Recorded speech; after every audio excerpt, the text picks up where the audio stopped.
With Jonas Valanciunas officially on the roster, are the Nuggets true contenders again? This is your Denver Sports Daily for July 14th. The biggest stories, the latest news. It's Denver Sports Daily. Yesterday, the Nuggets and the Kings made the Dario Saric / Jonas Valanciunas trade official. That was huge when it came out. I mean, you're trading Dario Saric, who barely got any playing time for the Nuggets, for a true backup center and Jonas Valanciunas. It was the best move the Nuggets could have made this offseason over everything else. You can look at the Cam Johnson stuff. You can look at Bruce Brown. All of that is great. But Jonas Valanciunas coming to this team to play right behind Nikola Jokic, to maybe be paired with him sometimes, will be the best thing that the Nuggets could have done this offseason. Now, that being said, Valanciunas is still choosing between the NBA and playing in Greece. But the Nuggets have stated that they intend to have him play out his contract. They need him on this team. And with all this deliberation going on right now between Jonas and going to the NBA and going to play in Greece, that's nerve-wracking. I mean, you want him on this team. He could be the biggest player that the Nuggets have signed in the offseason in a long time. You're looking at how big this offseason was, and Jonas Valanciunas is on top of that hill. He's looking like the best pickup the Nuggets have made. And now he's thinking, I might not want to even be here. I might want to go play in Greece and be the star out there. And that's a fair mindset. I mean, you're looking at the two choices here, and he's got a hand of gold right here and a hand of gold right here. He can do whatever he wants, but the Nuggets intend to have him play. Now, if he does stay with the Nuggets, what does it do? It boosts the Nuggets and brings them back to a heavyweight contender spot, bringing them back to a contender that they haven't looked like since 2023. I mean, you're looking at how good that 2023 squad was when they won the championship. This looks like a better team. If you can take all of these offseason moves and everything that they've added just in this past couple weeks, you're looking like a better squad than you did when you won a championship. I mean, you got Bruce Brown back, and that was the main thing that Nuggets fans have been talking about for the past several years. For the past few years, when they haven't won the championship again, oh, where's Bruce Brown? Bring him back. They brought him back. You're looking at, players like Cam Johnson. This guy's a more efficient shooter, a more consistent shooter than Michael Porter Jr. And now he's on a team where players thrive around Nikola Jokic.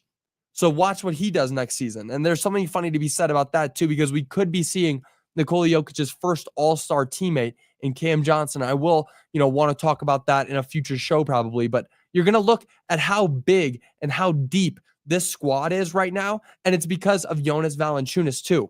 I mean, this is a true backup center, one that the Nuggets have not had for as long as you can think, really, since when Nikola Jokic came in the league and he's battling for a spot. That's the last time there were a few centers on this team. Since then, it hasn't been anything to write home about. There's been nothing real. There's been nothing solid that the Nuggets can take Nikola Jokic off the floor, put a backup center in, and say, you know what, we're confident that this guy can go out there and give us more points rather than just keeping it stable. That's one thing that Nuggets fans, and me especially, have gotten used to. When you take out Nikola Jokic, you just want to keep it stable. No, when you take out Jokic, you should be expecting to still outscore the other team.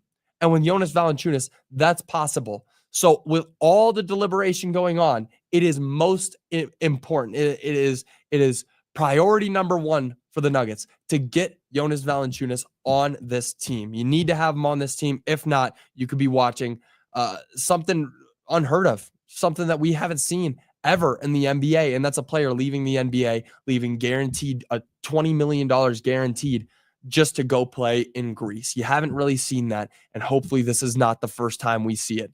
Now, moving on, the Rockies landed one of the best high school draft picks, draft prospects, biggest name out there yesterday. With the 4th overall pick, the Rockies selected Ethan Holiday. Now, Ethan has been widely regarded as the best high school draft prospect, but surprisingly, he fell to the 4th spot.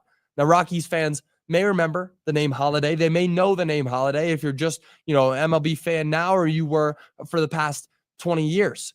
His father, Matt Holiday, led the Rockies to the World Series in 2007 and was a 3-time All-Star. I mean, Everybody remembers Matt Holliday. If you've been around to watch the Rockies, you know that name. You're thinking of the Todd Heltons. You're thinking of the Matt Hollidays. Those are the names that you remember in Rockies history. And his brother, Jackson Holliday, is also a top prospect. He was selected first overall to the Baltimore Orioles back in 2022. So what you're seeing here is a family, of course.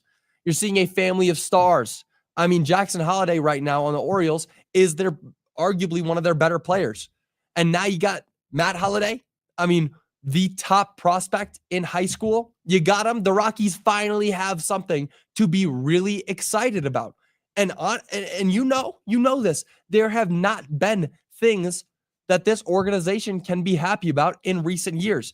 They finally have something that they can point to and say, hey, we have this. We have this to look forward to. We have this to be excited about. Matt Holliday is that thing. They got somebody. They did something. I mean, it's crazy that we're sitting here and we're talking about the Rockies just doing something. They just did a thing. They got Matt Holliday, and that's exciting news. I mean, this is the kind of thing that turns your franchise. Just having a cornerstone in it right here. You had that for a while with Charlie Blackmon. You had a cornerstone. You had something to be happy about. And everybody remembers, Charlie Blackmon. That's going to be the name that goes down in a lot of people's heads when you think about the Rockies. And now you got somebody new. Now, of course, with baseball, it's a position-based game. It sounds dumb, but it's as simple as that. One player isn't going to change anything. You have to build around it. You have to go out there and build a full team. You can't just, go out each year in the draft and think that you're going to build a brand new team off of one position. You need to go build around him. Now you got Matt Holliday. That's great. Yeah, you got it. Or you got Ethan Holliday. That's great. But you need to go and build around him now. And that's what they need to do. It's as simple as that. Now, moving on, the Broncos secondary was ranked top 3 in the NFL. The entirety of the Broncos defense, of course, has been incredible, led by their front 7.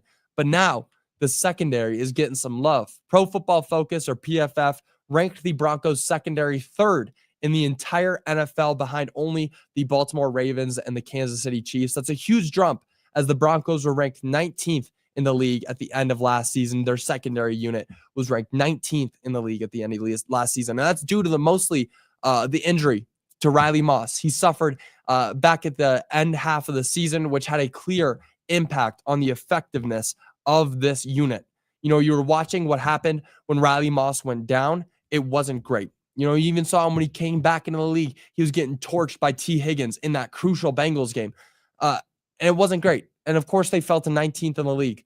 But now they are led by DPOY Pat Surtain, and they're followed by Riley Moss still, Brandon Jones, Talanoa Hufanga, and rookie Jahdae Barron. It's hard to not look at that lineup and think that they're not top 3. I mean, you're seeing those names. You got the DPOY. You traded or you picked up Talanoa Hufanga. You got rookie Jahdae Barron in the draft. That's a top 3 secondary in the league. And then you pair that, the entire defense has been widely regarded as the best in the NFL. And when you look at, the secondary unit that we were just talking about, and then the front lines, that front 7 separately, you put them together, it's hard to say that either side, you pick apart, either side of it is worse than 3rd in the league. I mean, those are star players all the way around. You got the front 7, and then you got that secondary unit who's just holding it down. This is going to be a dangerous defense. They already were. They led the league in sacks, and now their secondary unit is being ranked in the top 3, 3rd place in the entire league. We got something to be excited about in Broncos country next season, because that defense right there is, in my opinion, and I think that it's most people's opinion, the best in the league. It's the best defense in the league, and it's not very close. It's not close at all. Don't even get me started on the offense. Now, that'll do it for your Denver Sports Daily. I will be back with you guys again tomorrow. There's more conversations to be had around Jonas Valanciunas. Is he going to come to Denver, or is he going to go play in Greece? It's all very concerning, because this is something, again, we have not seen in NBA history. Somebody turning down a 2-year contract in the NBA to go play overseas. It's a real turning point for the game if it does indeed happen. Now, that'll do it for your Denver Sports Daily. I will see you all tomorrow. Until then, y'all have a great rest of your day. Bye, y'all.